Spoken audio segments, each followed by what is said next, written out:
አሰላሙ አለይኩም ወራህመቱላሂ ወበረካቱሁ ውድና የተከበራችሁ የቻናሌ ተከታታዮች እንዴት ናችሁ? ከኔ ጋር አልሐምዱሊላህ ረብል ዓለሚን። ዛሬ ከውሎዬ በትንሹ አሳያችኋለሁኝ። በዛውም ኑሮ በዘዴ እዚች ጋር የምታያት ጀበና በባለፈው ልጅ የሰበረብኝ ብያችሁ ነበረ። እንዴት አድርጌ እንደጠገንኳት አሳያችኋለሁኝ ማለት ነው። ጠግኜ እንግዲህ እየተጠቀምኩባት ነው እና የ300 ብር ጀበና እንዳትጥሉ ይችንም ጠግናችሁ መጠቀም አለባችሁ። ኑሮ በዘዴ ነው እንግዲህ እዚህ ጋር ያው አስተካክያት ነው ማለት ነው ያደረኩት። የጥላ ሽቦ መካከለኛው ማለት ነው እሱን እንትን ብዬ እዚህ ውስጥ ጎርጉሬ ውስጥ አስገባሁት ማለት ነው እንደምታዩት። ከዛ በሲሚንቶ መረኩት። ይሄ እንደዚህ ያለው ሲሚንቶ ነው ነጭ ሆኖ እና ስታዩት እስኪ እንዴት ነው አቀዳደዋ ከመጀመሪያው ከራሱ ከሸክላው ከዋናው አምሯል። ሲቀዳ ራሱ እንደምታዩት ኮለል ነው የሚያደርገው ቡናችሁን ማሻአላ። እና እንደዚህ ያደርጋችሁ ጀበና ሲበላሽባችሁ የጥላ እንጨት ቆርጡና የጥላ ሽቦ ማለት ነው። ሽቦ ይሄ መካከለኛው አለ አይደለ? ጥላ ሲዘረጉ መሀል ላይ ክፍት የሆነው እሱን ትቆርጡና እንደዚህ ከተሰበረባችሁ ጀበና ጡት እዛ ውስጥ አስገብታችሁ በሲሚንቶ ዙሪያ መምረግ ትችላላችሁ። ያ እንግዲህ 300 ብር ነው ጀበና። እኔ ደግሞ የሚገርማችሁ ነገር እንትን ያለችኝ የተሰበረችው በቃ በአዲስነት ወዲያው ተገዝታ ስለሆነ አናድደኝና እንደዚህ አድርጌ ያስተካክልኳት እላችኋለሁ። እንዴት ነው አታምርም? አስተያየታችሁን ኮሜንት ላይ አስቀምጡልኝ።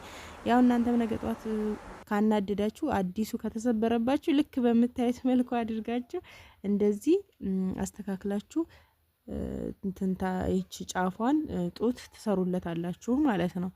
እና ይሄማ አንድ ኑሮ በዘዴ ነው እላችኋለሁ። ሌላው ደግሞ እዚህ ጋር እናቴ በነገራችን ላይ እናቴ ቤት ነው ያለሁትና እኔም ጋር አጀበና አለ፣ ግን ብዙ ጊዜ አልጠቀምም ቡና ስለማልጠጣ። ለእናቴ ሳፈላ ነው እንደዚህ የማደርገው።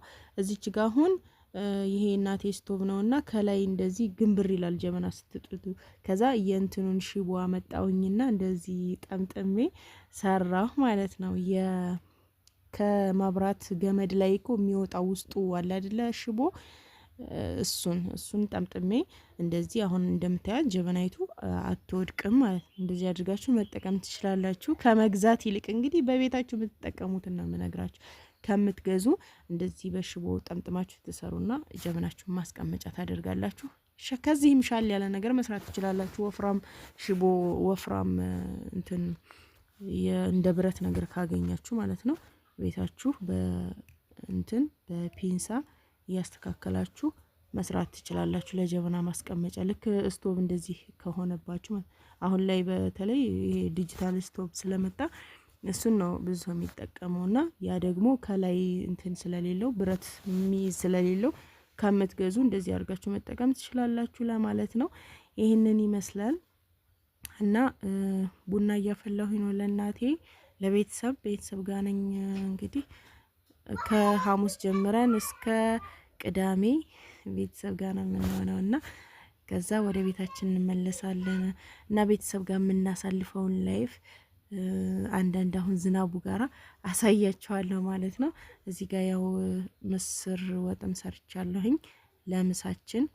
ቡናዬንም በጎን አፈላልቼ ቤተሰቦቼ ጋር ምሳችን በላለን ቡና እንጠጣለን ማለት ነው። የሚመቸኝን ፓርት ነው በነገራችን ላይ የምቀርጽላችሁ እና አሁን ዝናብ ነው። ከዚህ በኋላ ምን እናደርጋለን የሚለውን ደግሞ አሳያችኋለሁ ማለት ነው።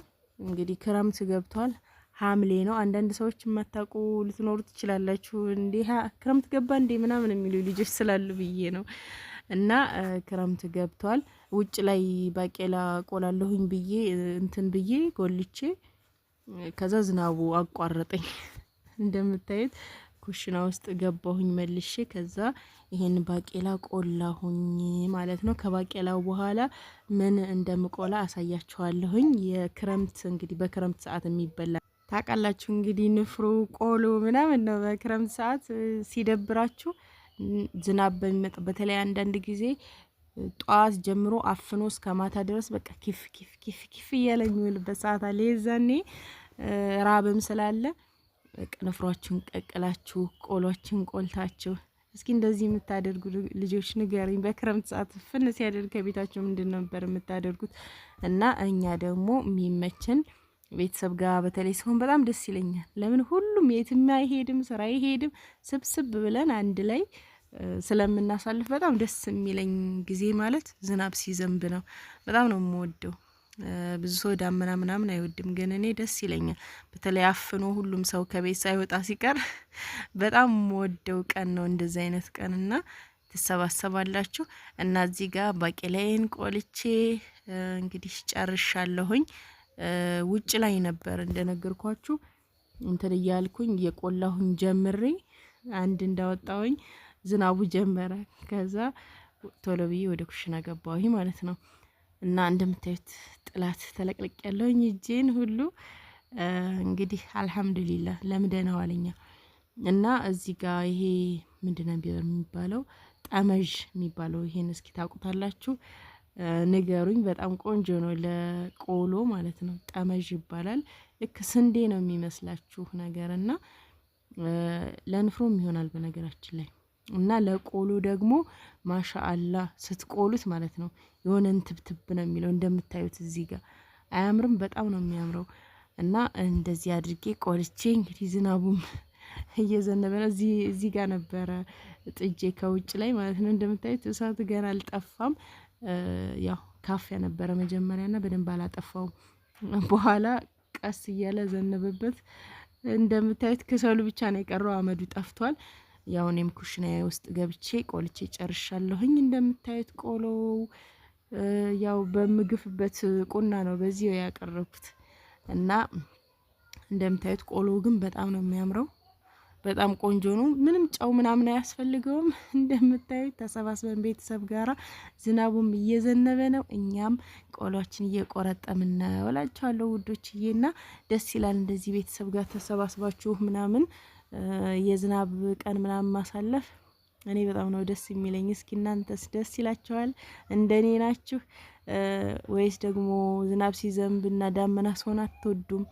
ኮሜንት ላይ ጻፉልኝ እስኪ እንደኔ የሆናችሁና አልሐምዱሊላህ አገሬ ገብቼ እንግዲህ ቤተሰቦች ጋር እንደዚህ ዘና ማለቴ ብቻ ለኔ ይበቃል። አልሐምዱሊላህ ከምንም በላይ ደስ የሚለኝ ነገር ይሄ ነው መሰባሰብና በጣም ደስ ይላችኋል። በቃ ኢትዮጵያ መግባታችሁን አገር መግባታችሁን የምትወዱት በዚህ ምክንያት ነው።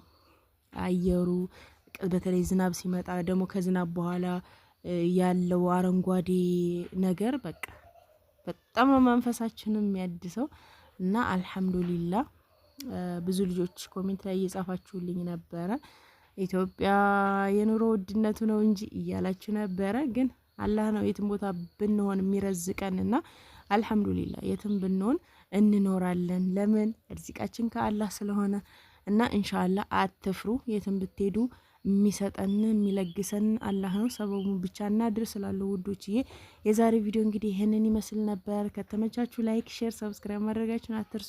ኮሜንት ላይ አስተያየት ጻፉልኝ። በቀጣይ ቪዲዮ ተመልሼ እስከመጣ አላህ ሰላማችሁን ያብዛው። አሰላሙ አለይኩም ወራህመቱላሂ ወበረካቱ።